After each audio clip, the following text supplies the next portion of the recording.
Welcome back to the circus, ladies and gentlemen, of Chelsea Football Club, and of course the ever-developing story of Enzo Maresca's departure from Chelsea Football Club, who will succeed him and why he left, and what's going to happen to Chelsea. Of course, this isn't at the end of a season, this is mid-season. Chelsea are in the top 5 at time of recording, which is most likely Champions League qualification.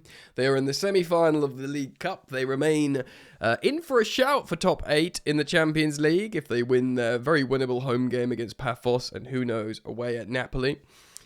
And of course, FA Cup, etc., etc. Who is capable of picking up the reins of a Chelsea squad that's not completely settled? I know it's boring to say now, but the youngest average starting age in the Premier League is Chelsea. What kindergarten teacher with immense tactical acumen is going to come in and sort out this mess? And does many people, Chelsea fans and non-Chelsea fans alike, believe it's poor old Liam Rosenior of Strasbourg?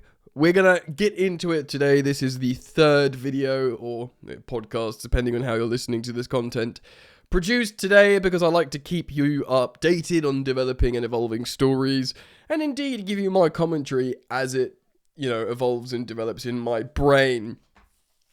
So, ladies and gentlemen, welcome back to Football Therapy with me, your host, Jan. I do hope you're doing well.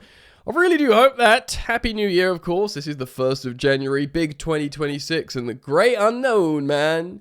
Regardless, I'm delighted to have you here, friend. And if you enjoy my content, please let me know by liking this content, subscribing on YouTube if you're new, or indeed just a returning visitor, hitting the bell if you choose to. And of course, if you do want to support me in every way, do give us a follow on the podcast platforms, because sometimes you'll watch on YouTube, but you'll be like, you know what, I'm driving today, I'm doing this, I want to listen to Jan on Spotify or Apple Podcasts.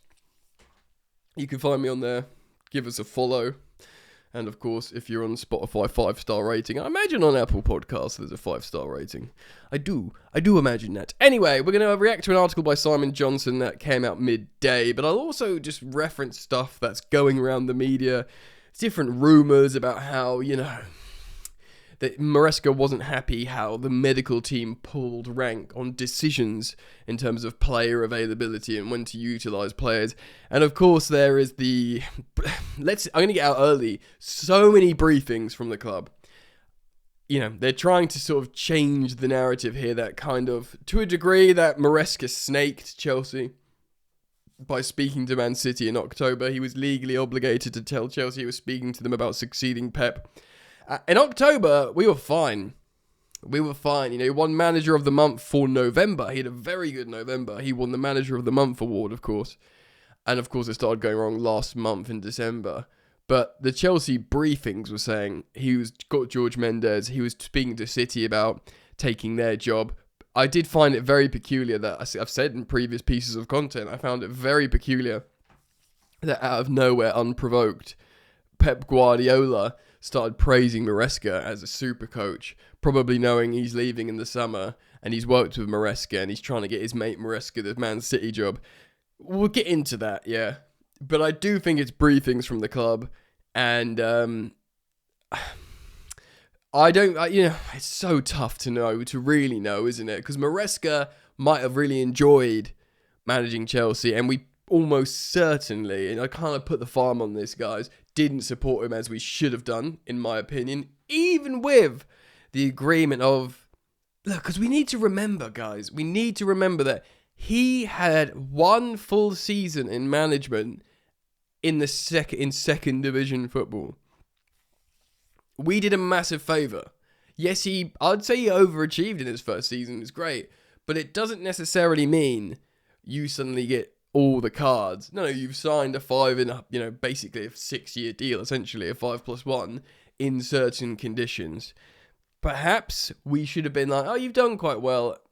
Let's give you a little bit of extra sort of rope here, a little bit of more freedom to do stuff. But it's very, very difficult to side with the ownership and the hierarchy generally when there's been such a circus, but I'm trying to be mindful here to what's actually gone on. Maresca maybe thought, I had a really good first season. I'm running hot. I'm going to sign up to George because, I'm seeing, big social media accounts basically turn on Maresca massively saying he snaked us.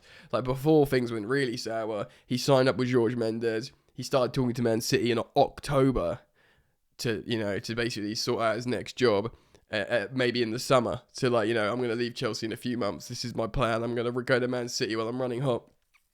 Not that Chelsea isn't a great job, but if you go to Man City, you don't have to watch Joao Pedro play as a striker. You've literally got Erling Haaland. And Maresca knows Erling Haaland. He was the assistant coach to Pep when they won the treble with the likes of Erling Haaland and indeed other players that remain at the club.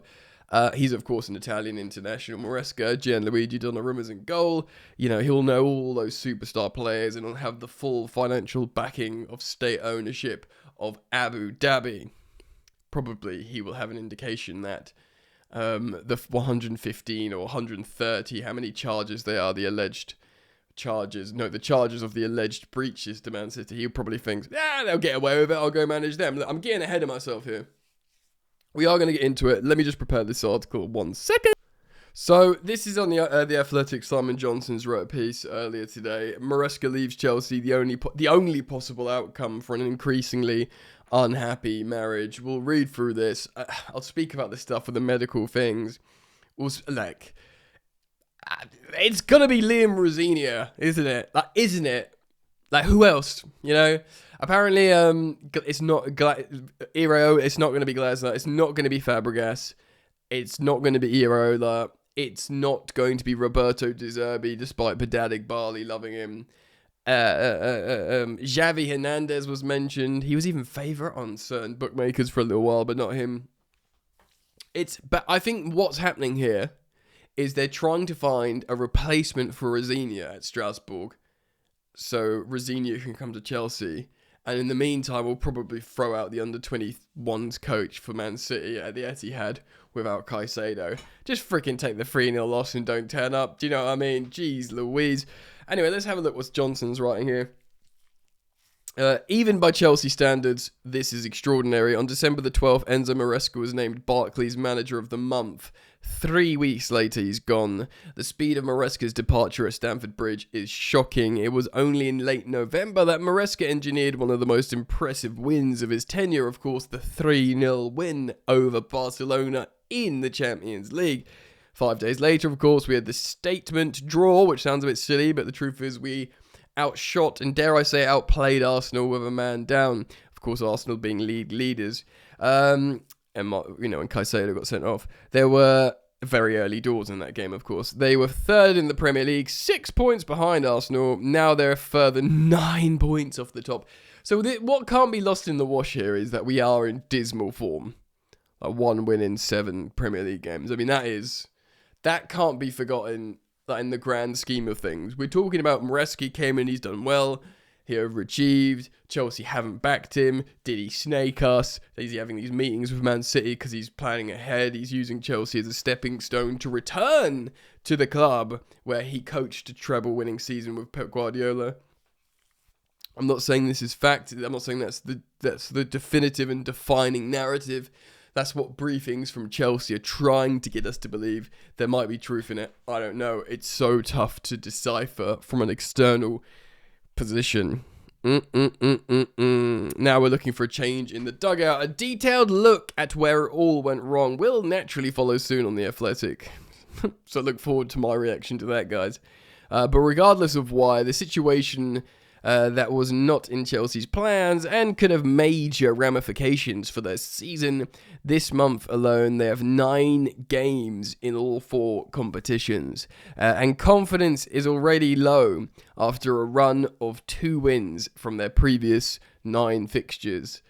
Not very good, gang, I must say. Chelsea have always intended to review how the club was progressing, including, of course, Maresca's performance at the end of this season, his second season in charge. By the way, the first time in his career that he's had a second season, and he's made it halfway. But that's another thing to consider. When everyone says, Liam Rosenior, how could he manage Chelsea? He's got no experience. I mean, Liam Rosenior is managing a top-flight team in a top-5 league and managing in Europe, you know? He's basically doing, I know Maresca took a bigger job in Chelsea, but he's been doing that now. So he'll actually join Chelsea, say, if he comes, with more experience than Maresca had. Like, we need to recognise that. I'm not saying he's a great choice, he's the right choice, he's an upgrade or anything like that. If I had my way, Maresca doesn't get his head turned by City and we keep him. So let me nail those colours to the mast. This was the case earlier this week. For the Italian to go with so much left to play emphasises the extent to which things have broken down. There were another 3.5 years left on his contract, plus an option for it to be extended by 12, so it's basically 4.5. For the moment, he revealed out of the blue, of course, the worst 48 hours stuff. Boring. It was very peculiar. I mean, that was poor from Maresca. He was obviously he had his own reasons for saying that, and then he had many chances to back down, didn't he? And he just didn't. He just kept so I don't understand what he was doing there. The Athletic broke the story, of course. He was on Manchester City's wish list should Pep Guardiola depart at the end of this current season. Not even Maresca's insistence to the fans, he would definitely still be at the helm next season, could ease the scrutiny. He obviously made the decision that he was going to say that. Since the Bowley Clear Lake Consortium brought the club in late May, they've had 5 head coaches, of course. They inherited Tuchel, he was gone within months. Potter lasted 7 months. Frank Lampard, 11 matches. Pochettino, 1 season. Maresca stayed the longest. We're letting it pour one out for Bruno Saltor. 1 game in charge. Not mentioned. Maresca stayed the longest, lasting 1.5 years and 92 games. He won the first 2 trophies of the post-Roman Abramovich era, of course, the Conference League and the Club World Cup in 2025, plus got them back into the Champions League after a 2-year absence. Yeah. Now Chelsea must turn to someone else. Dun, dun, dun. I mean, at least we won trophies. At least this squad has lifted silverware, yeah? They've remembered what it's like, a lot of them experienced it for the first time. Of course, it has to be regarded as far from ideal. Maresca's replacement will inevitably have some different ideas and little time to implement them. And when you say little time, Simon Johnson, you mean absolutely no time at all. The club are already guaranteed 2 games every week from now until the February 10th. Oh my God. Can we just deep that for a moment? Some poor git is going to get dropped into Chelsea and be introduced them to everyone and be like, right, 2 games a week at the highest level every week. Good luck. We're Donald Duck, mate. This is absolutely chicken oriental, mate. Who is what? What is happening to me? I'm sick. I'm literally ill. Like, physiologically ill, right? Sorry for too much information, but I've got a head cold and bad guts. And I blame Chelsea Football Club. It's their fault. In fact, I'm considered suing. Little time, yada, yada, yada. 2 games a week, horrible scenes. Limiting any new coaches' time on the training ground. There'll be none. Bro, there'll be friggin' none. However, the plan is to employ a coach that will fit the system. The style of play will not change, nor will the structure above him. Oh, everyone knows that. Everyone knows the structure is not going to change. That friggin' structure. You could never say the club fan base really wanted Maresca en masse. Yeah, like he didn't have everyone, did he? Like, they'd sing his name a couple of times, but no one was truly like, they never like got the Tuchel, Conte, Mourinho, Ancelotti love. The final example came at the bitter end 2 weeks after the supporters, of course, were singing his name in the Carabao Cup quarter-final win over Cardiff. They were booing and chanting, "You don't know what you're doing," when he subbed Palmer in the Bournemouth game. That's a little bit unfair to use. I mean, that is, of course, the reality of what happened. But, of course, I think that was a planned substitution. We are nursing him back from a long-term groin injury, and maybe that was always a plan. It's very hard to criticise that. Do you know what I mean? If that was the case. Yeah? So, Bournemouth was his final game. There is now surely a good chance that the frustration felt in the stands that night will be redirected towards the club's hierarchy. Oh yeah! Like, I need to keep... sometimes, especially when I'm poorly, I swear a lot more. When I'm not on football therapy, you probably see on my Instagram and when I guest on the shows, I'm a sweary boy. But not here though, I'm a good chap. Keep it clean for all you young parents out there with your kids, because I recognise there's a lot of people that listen to me around their children. Hey kids, do your homework.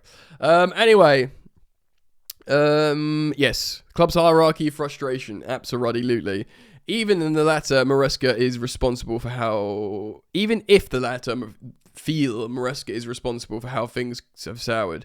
Those with an optimistic disposition may draw parallels with when Tuchel replaced Lampard in January 2021. I mean, you've got to be a pretty cup half full disposition person to be like, this is like when Tuchel came in and won the Champions League. I don't think that's, guys, to those who are thinking that's going to happen, I want it to happen. I really want it to happen. I just don't think it's going to happen.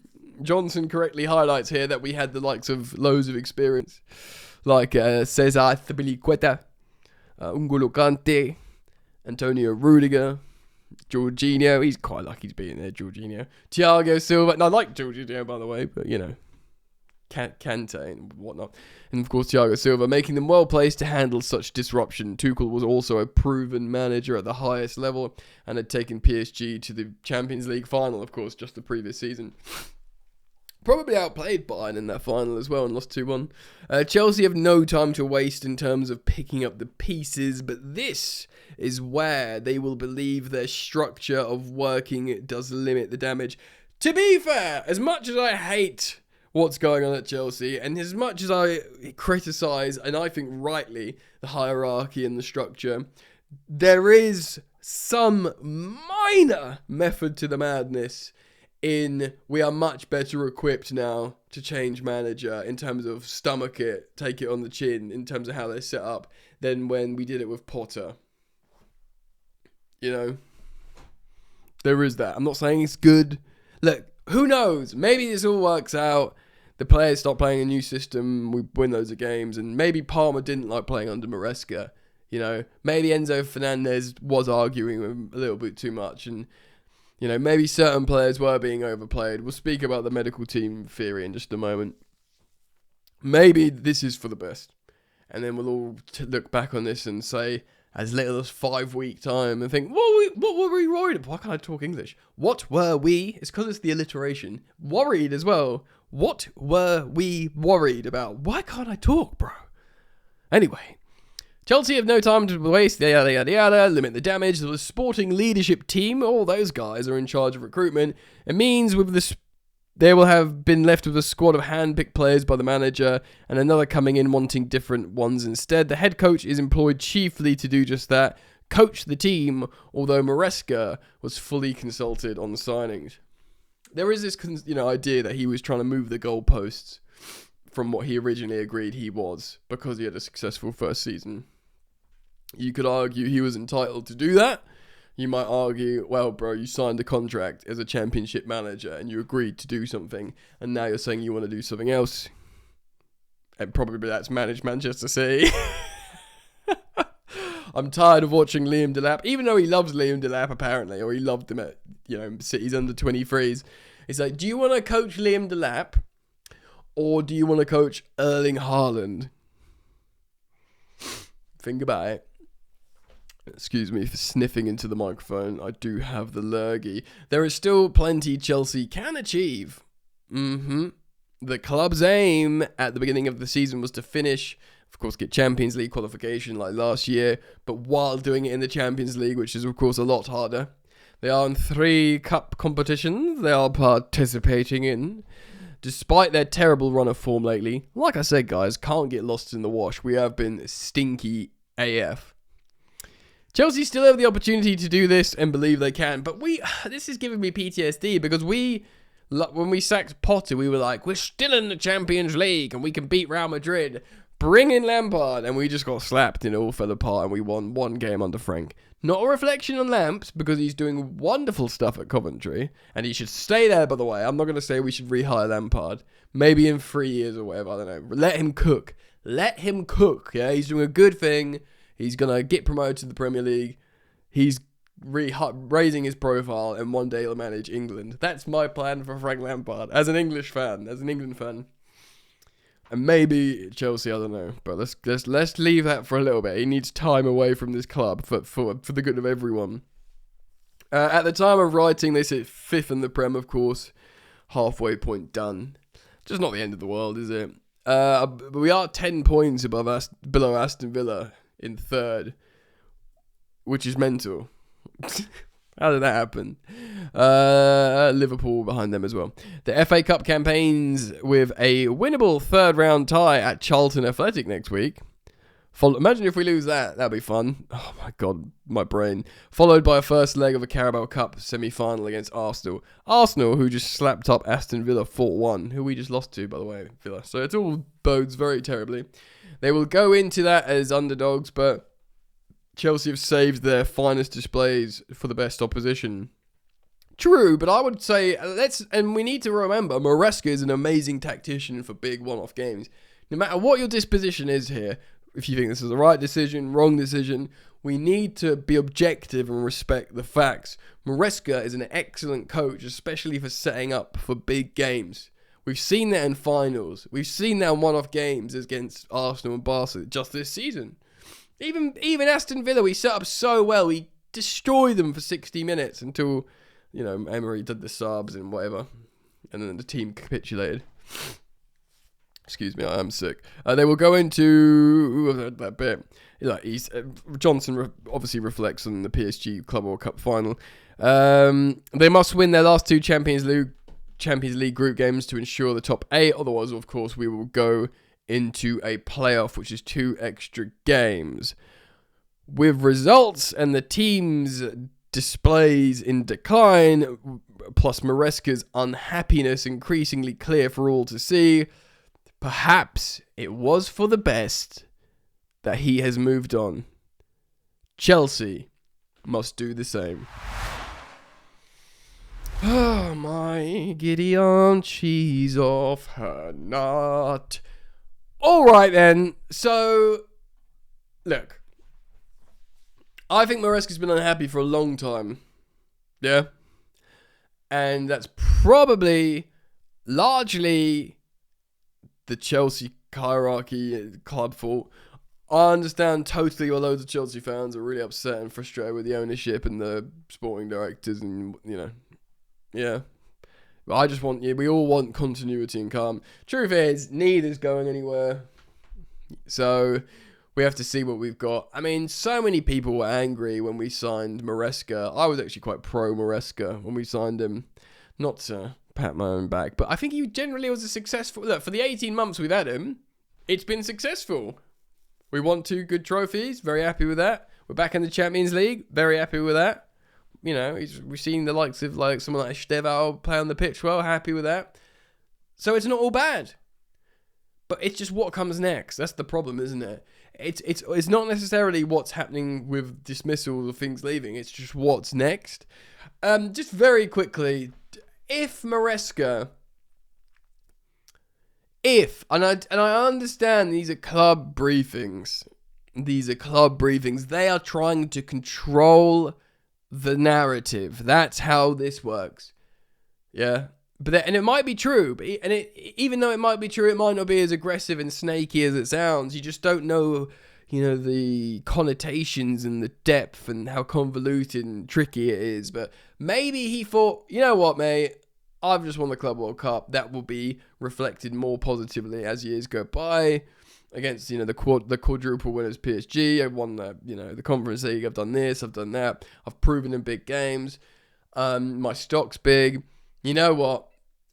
I always knew I was going to be a limited player coach here and have to answer to the medical team, to the sporting directors.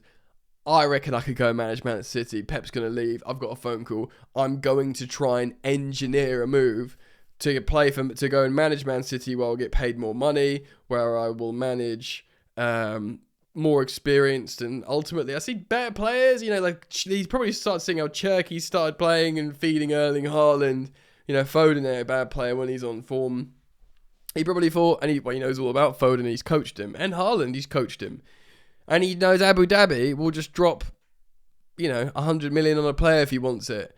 And he just doesn't have that. No matter what, even if even if Chelsea didn't move the goalposts and they've been very firm and sensible with their structure, if Maresca's just thinking, I'm running hot here, I'm 45, and like a footballer, he'll think, you don't know how long you're going to be in a good position for. I've got an opportunity here. I'm going to go and talk to him. In October, bro. Like, if he was going to talk, if it's true, and I guess it's true, it could not be a snaky thing. He might just be doing due diligence with a phone call. But it also could be a snaky thing. Do you know what I mean? He could be like, I'm going to go manage Man City, bun Chelsea. Do you know what I mean?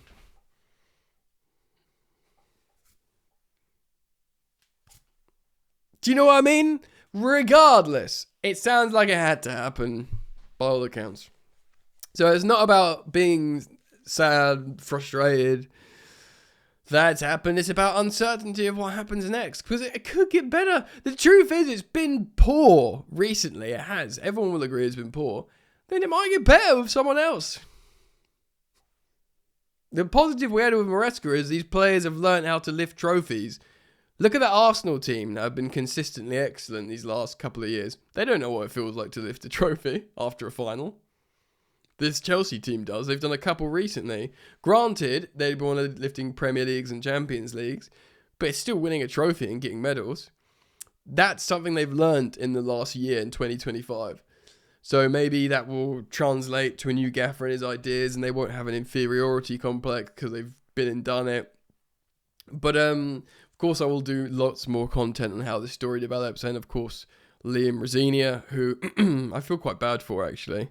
But it does seem like as soon as they get a manager for Strasbourg, they're looking at this MLS manager apparently. As soon as they replace him, they'll just ship over Rosenior. Yeah. Let me know your thoughts. Thank you as always for supporting the content, for liking this video, for subscribing to Football Therapy on YouTube, hitting the bell if you do, following on Apple Podcasts or Spotify.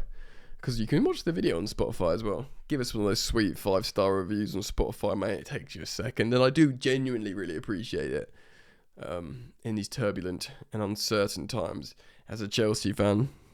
But we'll get it through it together. All right, mate. See you soon. Take care of yourself. And again, Happy New Year. Peace.